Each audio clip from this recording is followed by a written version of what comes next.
మార్కాపురం జిల్లా మార్కాపురం పట్టణంలోని జిల్లా కలెక్టర్ కార్యాలయంలో ది మార్కాపురం జిల్లా ప్రయాణికుల సంఘం ఆధ్వర్యంలో సోమవారం వినతి పత్రం సమర్పించారు. జాతీయ రహదారి 565పై నెలకొన్న సమస్యలను తక్షణమే పరిష్కరించి ప్రయాణికులకు మెరుగైన వసతులు కల్పించాలని వారు డిమాండ్ చేశారు.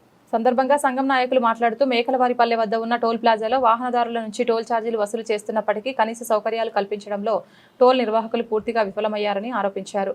టోల్ ప్లాజాలో ఒకే బూత్ను తెరిచి మిగిలిన బూత్లను డ్రమ్ములలో మూసివేయడం వల్ల వాహనాలు బారులు తీరుతున్నాయని, ప్రయాణికులు తీవ్ర ఇబ్బందులు పడుతున్నారని తెలిపారు. మార్కాపురం పారిశ్రామికవాడ సమీపంలోని హైవేపై ఏర్పాటు చేసిన వీధి దీపాలు చాలా రోజులుగా వెలగకపోవడంతో రాత్రి వేళల్లో సరైన వెలుతురు లేక ప్రమాదాలు జరుగుతున్నాయని పేర్కొన్నారు. జాతీయ రహదారి 565లో ఆ రోడ్డు వేసిన తర్వాత ఈ రోజుటి వరకు స్ట్రీట్ లైట్లు ఏమాత్రం వెలగట్లేదు. దాని మీద ప్రత్యేక శ్రద్ధ వహించాలి. ఈ రోడ్డులో రాత్రిపూట పశువులు చనిపోతున్నాయి.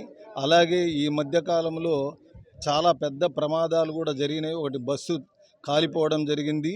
తర్వాత ఒక టిప్పర్ కూడా ఫ్లైఓవర్ మీద ప్రమాదం జరిగింది. దాంతోపాటు అనేక మంది పాదాచారులు నైట్లో సరిగా కనిపించక ప్రమాదాలు గురి అయ్యి, యాక్సిడెంట్లలో చాలా ప్రమాదాలు గురి అయ్యి మరణించిన సంఖ్య కూడా ఎక్కువగానే ఉంది. కాబట్టి ప్రభుత్వ అధికారులు ఎంబడే స్పందించి చర్యలు కైకొనవలసిందిగా కోరుచున్నాను. ఆ టోల్ ఈ రోడ్డులోనే ఫీజులు మాత్రం ఎక్కువగా వసూలు చేస్తున్నప్పటికీ ప్రయాణికుల పట్ల కానీ వాహనాల పట్ల కానీ సరైన వసతులు కల్పించడంలో పూర్తిగా నిర్లక్ష్యమయ్యారు. అదేవిధంగా ఫ్లైఓవర్ మీద మొత్తం గుంతలు, ఈ రోడ్డు మొత్తం చాలా అధ్వాన పరిస్థితిలో ఉంది. దాన్ని కూడా మెయింటెనెన్స్ చేసి శుభ్రం చేయాల్సిందిగా కోరుచున్నాను.